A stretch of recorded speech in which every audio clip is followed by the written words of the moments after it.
qual que é a relevância do Galaxy A54 em relação aos efeitos do remessa conforme no seu poder de compra e principalmente na inviabilização de aparelhos de faixas de preço, muitas vezes com configurações até superiores a ele vendidos na China. Tá aqui ele, a versão que eu peguei foi a branca. Esse vídeo não tem intenção de te impressionar, não tem intenção de te convencer a comprar esse aparelho, é apenas uma reflexão para que você pense se vale a pena ou não pegar esse aparelho nesse momento. No passado, eu não considerava ele como um aparelho legal, primeiro porque ele custava lá perto dos seus R$2.000, às vezes até R$2.000, beirando muitas vezes R$2.100. Era para mim completamente fora de cogitação esse aparelho. Mas por R$1.500 e na situação que a gente está vivendo, eu vou te dizer por que eu peguei ele. Primeiro, não vou vomitar especificações aqui para vocês, vou falando algumas delas que eu acho que tornam a escolha ou o descarte desse aparelho relevantes aí para quem tiver com 1.500 na mão ou 1.600 que está aparecendo já em algumas lojas, na versão 128 GB. Primeiro de tudo, já vamos falar do que vem na caixa, que eu acho uma bobeira, um vacilo da Samsung. O que vem na caixa é o básico, menos pior do que Apple e a própria Samsung nos Premium, com certeza, porque pelo menos esse aparelho acompanha carregador e cabo USB tipo C para USB tipo A. Esse carregador, infelizmente, não é um carregador super rápido, ele suporta o carregamento da Samsung de 25 watts, e não é um carregador proprietário, apesar de ter aqui a marca Samsung. Você pode utilizar carregadores externos aí, desde que eles sejam compatíveis com Power Delivery e tenha essa capacidade tanto no cabo quanto no carregador. Ele vai carregar 25. Esse carregador aqui, deixa eu dar uma olhada do que é, um 5x2, não é um carregamento super rápido.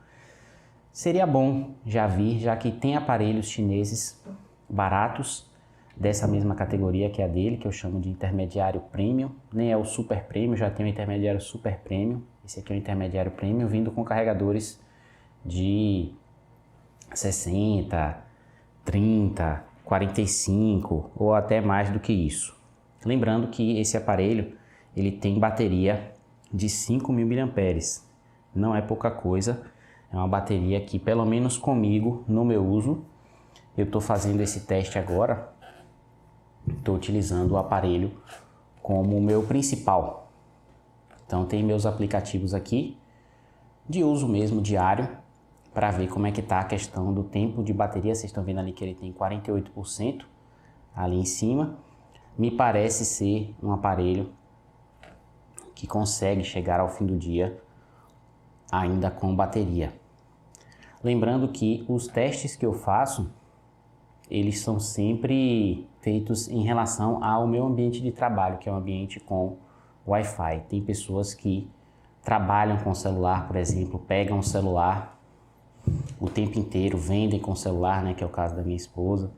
Ela está o tempo todo mexendo no celular. Não é o meu caso lá no trabalho. Eu pego de vez em quando e olho alguma coisa, respondo alguma mensagem. Para esse tipo de uso, ele está durando o dia inteiro, sim, tranquilamente. Ainda falando sobre o unboxing, eu acho muito vacilo da Samsung não colocar nessa categoria de smartphones dela uma capinha. Porque tem um termo lá nos Estados Unidos que eu acho bem legal para descrever isso, que chama One Stop Buy. Quer dizer, você vai numa loja só e compra o produto, né, que seria a caixa aqui do A54, você já leva numa compra só o carregador e uma capinha. Mas ele não vem capinha, você tem que comprar uma capinha. Deveria vir uma dessas, né? Muitos aparelhos vêm, você tem que comprar por fora. E por que eu acho que nessa categoria aqui, vir com uma capinha é muito mais bem-vindo do que em aparelhos mais caros da própria Samsung? Ela já não está mandando o carregador, que eu acho que deveria mandar o carregador, mas nos Premium ela não manda a capinha. Nos Premium eu não acho tão ruim assim, porque eu sei que o cara que compra um celular, por exemplo, um S23 Ultra hoje, ele não vai usar a capinha que vem com o aparelho. Pode ser que ele coloque ali só enquanto a capinha Premium que ele também comprou, uma Supcase da vida, Spigen, Otherbox, tantas outras marcas aí, própria Ring Fusion, enfim, tem muitas marcas Premium aí que o cara que compra um celular Premium, ele vai querer proteger o aparelho com uma capa Premium, ele não vai ficar usando uma capa simples. Mas o cara que comprar um aparelho desse, ele tá comprando isso aqui porque é o que ele pode pagar. E dentro do que ele pode pagar, vira uma capinha dessa que já protege o aparelho, que não pode quebrar. Lembre, o cara quebrado, ele não pode arcar com esses acidentes que acontecem muitas vezes com os aparelhos. E nesse caso, uma capinha seria uma sensação de agradecimento enorme para a Samsung, muito mais do que se ela colocasse uma capinha num aparelho premium da Samsung. Por que eu estou falando isso? Porque aqui a gente tem alguns aspectos de aparelhos premium que, por exemplo, no outro que eu trouxe, eu não achava, não tinha uma sensação de aparelho mais premium. Ele tem um aspecto visual que se aproxima muito da linha lá de cima, né, da Samsung, a linha S e S+, e o próprio S Ultra. Olhando assim de fora, se não for um profundo entendedor das diferenças entre as linhas da Samsung, a não ser a linha Ultra, que é mais quadradona, ela pode acabar se confundindo, porque o design das câmeras é o mesmo, o fundo aqui a gente está falando de vidro, não é aquele fundo de plástico do M54 que eu trouxe, quem reclama, né, é um aspecto que não é premium. Então aqui Gorilla Glass 5, na frente também Gorilla Glass 5, não vem com protetor de tela instalado. A única coisa aqui nele que não é premium é a lateral aqui, que é grossinha, ó, é um aparelho gordinho e é de plástico, o frame dele é em plástico. Mas eu ainda prefiro, não sei se eu consigo transmitir aqui para vocês isso, mas eu ainda prefiro essa transição que está acontecendo nos aparelhos premium. Então, saindo do glossy glass, como eles chamam, o vidro brilhante de fundo, que é o caso desse aqui, para o vidro fosco. Se você olhar lá o vídeo que eu fiz do S22 Ultra, você vai ver que parece que é todo de metal ou de plástico. A sensação também ao toque não é tão lisa quanto no vidro aqui. Então esse aqui, além de ser bastante liso, não vai estar dando para vocês verem aqui com clareza, mas se você escolher outra cor que não seja essa, é um ímã de digitais, esse tipo de fundo aqui de vidro. Mas que bom que é vidro para algumas pessoas que acham que fundo em plástico não dá mais. O monstro aqui que assusta muitas pessoas, o processador desse carinha aqui não é um Snapdragon, é um Exynos. Meu Deus, não quero Exynos, porque Exynos gasta bateria demais, Exynos esquenta demais. Calma lá. Cuidado com os preconceitos generalizados. Por quê? Processadores Exynos têm de fato esse problema e é muito visível, muito marcante na linha Exynos Top, que tenta concorrer com os Snapdragon 8 Gen e por aí para cima. Mas na linha intermediária, eu não considero que os processadores Exynos têm essa mesma deficiência que a Samsung ainda não conseguiu consertar na linha Premium. Então, é perfeitamente aceitável você ter um processador Exynos na linha intermediária, intermediária baixa, intermediária Premium. Não tem problema nenhum. Esse aqui é o 380, que eu considero um processador muito bom. Porém, quando a gente olha esse processador aqui em relação a outros que a Samsung coloca também ele como o M54 e alguns outros da linha dela mais para baixo, fica parecendo que você não está subindo de categoria, que esse daqui só colocou algumas coisas a mais que o outro melhoradas, como o fundo em vidro, o design dele que é melhor, as câmeras que são todas funcionais, não tem nenhuma de enfeite, mas o processador ainda é o mesmo, o que ao utilizar causa uma sensação de igualdade, não tem diferença em termos de fluidez entre você estar utilizando um A54 ou um M54, por exemplo.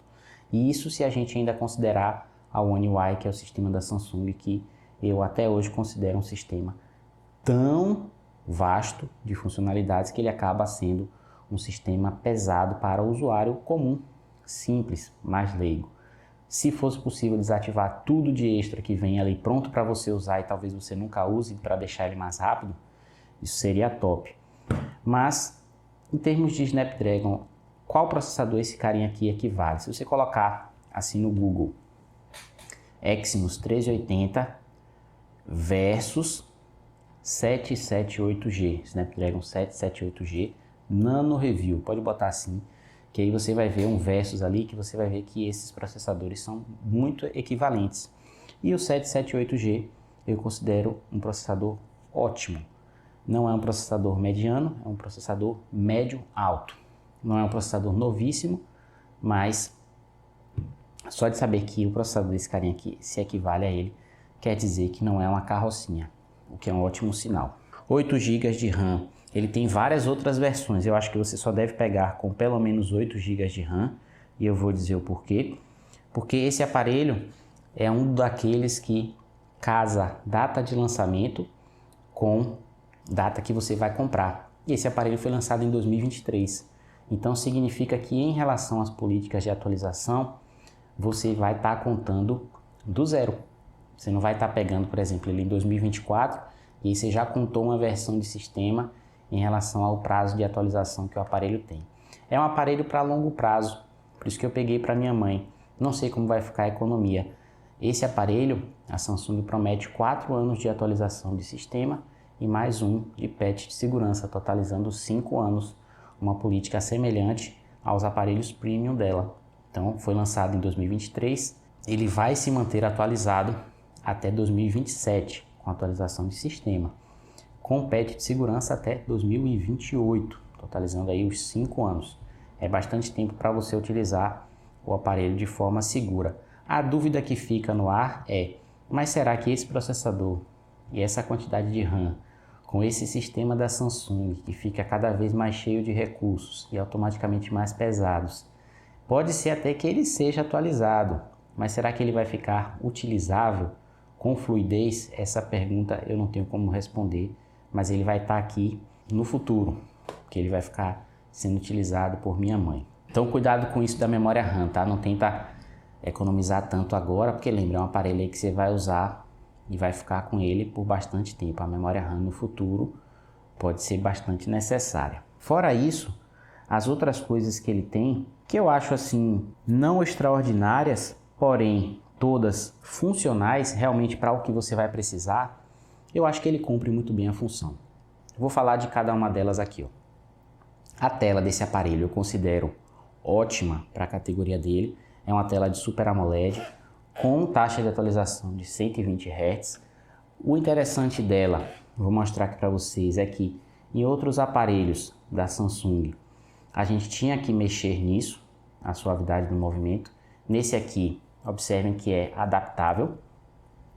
Então você pode deixar aqui, ele vai ficar em 120 Hz quando precisar. Quando não precisar, ele vai baixar a taxa de atualização automaticamente para economizar bateria. Em outros aparelhos da Samsung, isso não acontece. Ou você seleciona os 120 ou você seleciona os 60. Isso aqui eu acho bem legal. É uma tela que para a categoria, deixa eu voltar aqui, tem muita luz batendo aqui em volta dela e mesmo assim, ó, a gente tem ainda a visibilidade na tela. Essa tela atinge 1000 nits. Então você não vai ter problemas de visibilidade com essa tela na claridade. Luz do sol direta, eu já falei que tem que ser pelo menos acima de 1200 nits. Sensor de digitais fica na tela, não é um sensor sônico como o do Samsung Premium, mas é um sensor que responde bem, atende perfeitamente, ó, ele tem uma animaçãozinha aqui de desbloqueio, mas ele desbloqueia todas. Desbloqueio facial também funciona, não é o mais seguro, mas funciona. Ali na frente a gente tem uma câmera de selfie que é também funcional, 32 megapixels, falta ali nela o autofoco que eu já disse que ajuda pra caramba nas selfies. Ali atrás a gente tem tripla câmera, que não são 3 câmeras enfeitadas, só para dizer que tem 3 câmeras. Uma câmera, eu não sei a ordem aqui qual é qual, mas eu vou falar dessa forma. A principal é de 50 megapixels com estabilização ótica, uma câmera muito boa para função funcional.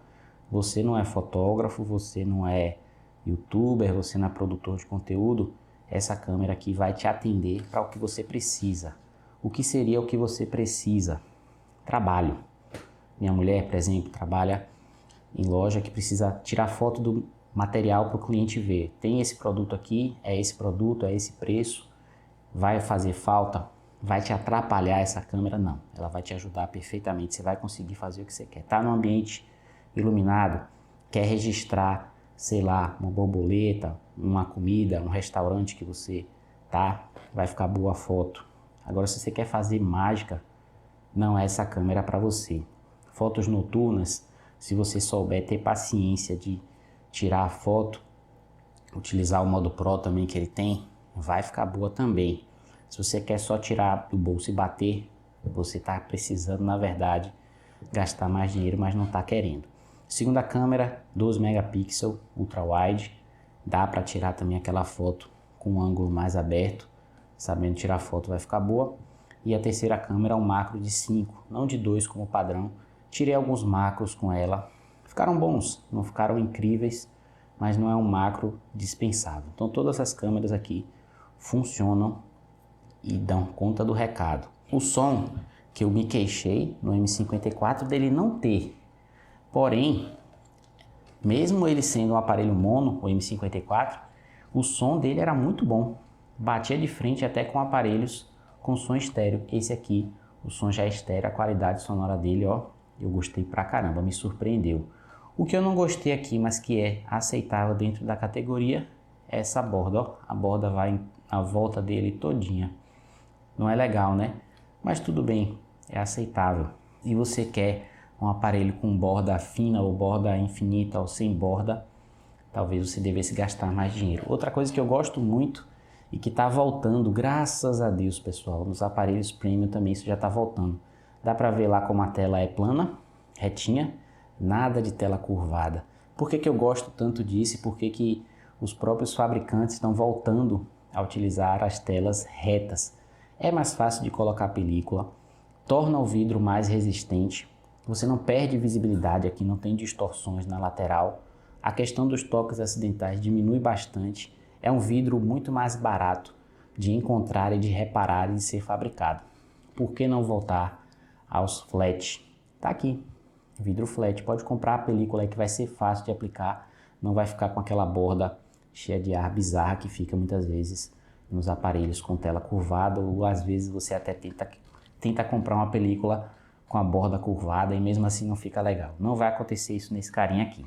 Então esse mesmo processador, que é relativamente moderno, vai te dar também Bluetooth 5.3, vai te dar Wi-Fi 6, não vai te dar Wi-Fi 6E. Se você precisar fazer pagamentos, ele tem o NFC aqui, deixa eu mostrar para vocês. NFC e pagamento. Então se você precisar utilizar o NFC, vincular a questão de banco, né, pagamento, passagens, tudo isso, é um aparelho que tem essa parte da conectividade que não vai te deixar na mão. De ponto negativo barra positivo que eu acho, né? Ele aceita 2 chips, ele acaba tendo que sacrificar um chip para poder botar cartão de memória. Ele aceita cartão de memória. Se no futuro o 128 for pouco para você, pega aí o 256 que tem também. Não é um aparelho assim fino, porque não é premium, e também não é um aparelho leve, pesa 202 gramas. Então não é um aparelho levíssimo não. Mas é um aparelho bom assim, o tamanho dele, sabe? Não é aqueles gigantes de hoje em dia. Então ele tem uma ergonomia boa assim na mão. Fica legal de usar. Resistência à água que o povo quer, procura, pergunta. A dele é o IP67. Como é o IP67, não chega a ser o IP68, ele ainda tem essa proteção em relação à imersão ou água, jatos em alta pressão. A imersão é bem pouquinha, entre 15 e 1 centímetro só na água, mas assim, é um pouquinho acima da média em relação a produtos que só dizem assim, ele aceita splash de água, respingos de chuva, mas não tem proteção contra a poeira.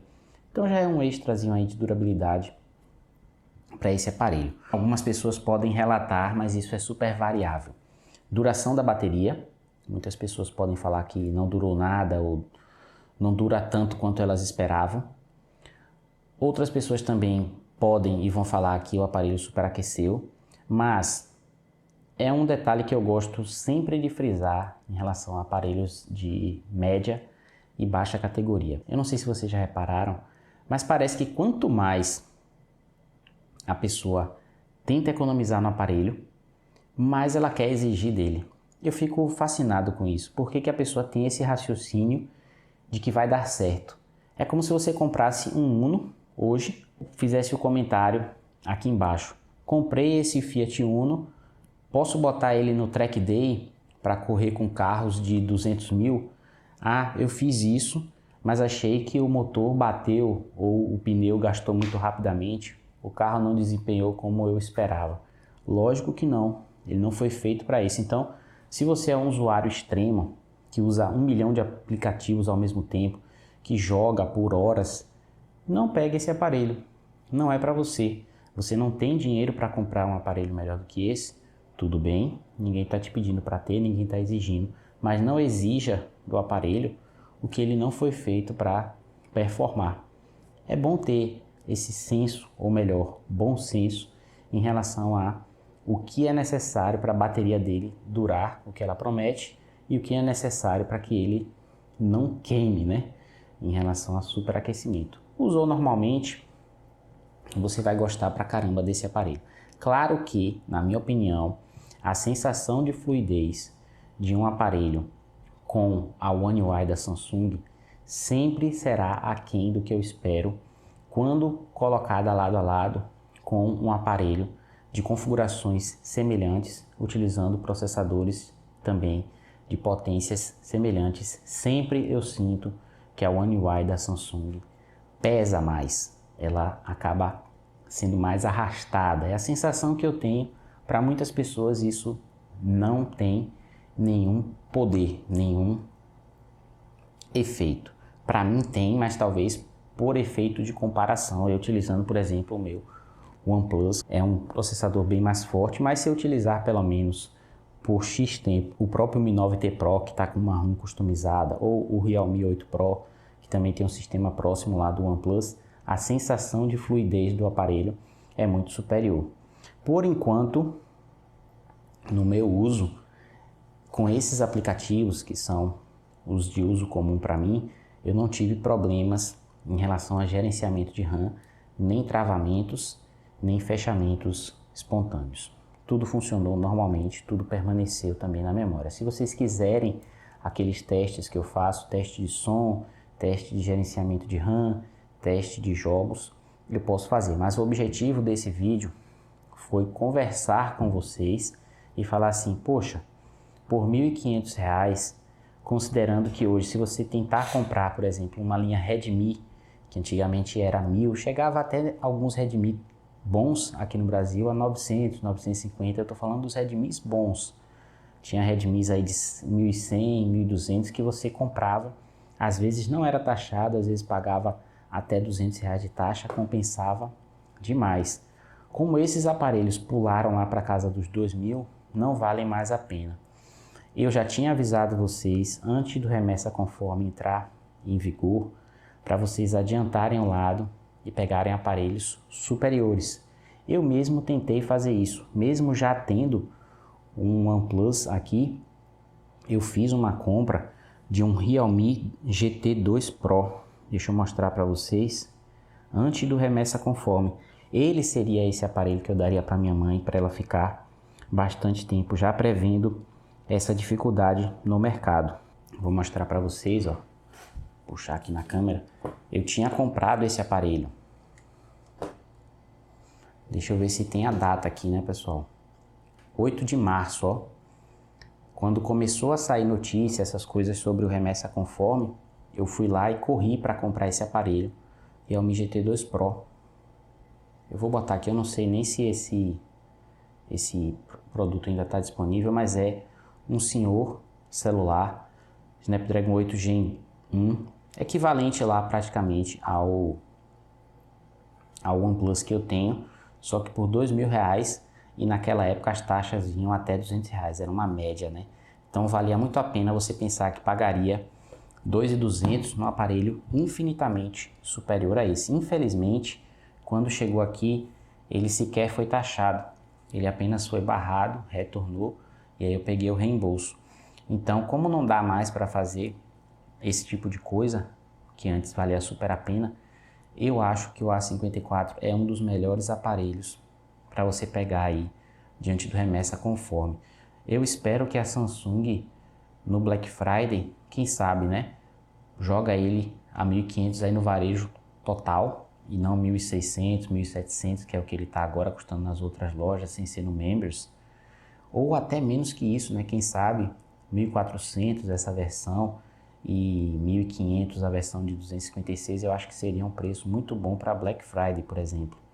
Mas diante do cenário, eu acho que é um aparelho interessante. Não é fenomenal, não estou pegando ele para minha mãe, prometendo isso também para ela. Eu tinha prometido com o Realme, mas com esse aqui eu não prometo. Eu prometi para ela um aparelho funcional, um aparelho que vai dar conta do recado. Se você está precisando disso nesse momento, eu te dou essa recomendação para quem não quer gastar muito. Para quem quer gastar muito, se você quiser, eu faço um vídeo também sobre isso. Não vai ter link de compra de afiliado, não tenho em relação a esse produto, mas se você quiser ajudar o canal com alguma doação, o Pix fica aí na descrição e também está rolando uma rifa de 2 produtos que talvez as pessoas também estejam querendo nesse momento, justamente por causa dos efeitos da remessa conforme. Uma delas, um roteador mesh, 3 bases para você ter sinal na sua casa toda da TP-Link e um smartphone melhor que esse da Realme. Dá uma olhada aí também na descrição, na planilha. Se você quiser ajudar o canal, participa. Não necessariamente vai ajudar o canal, vai ajudar em conteúdo, né? Mas em caixa não, porque não tem fins lucrativos essa rifa que eu estou fazendo, tá bom? Um abração para vocês. Tchau, tchau.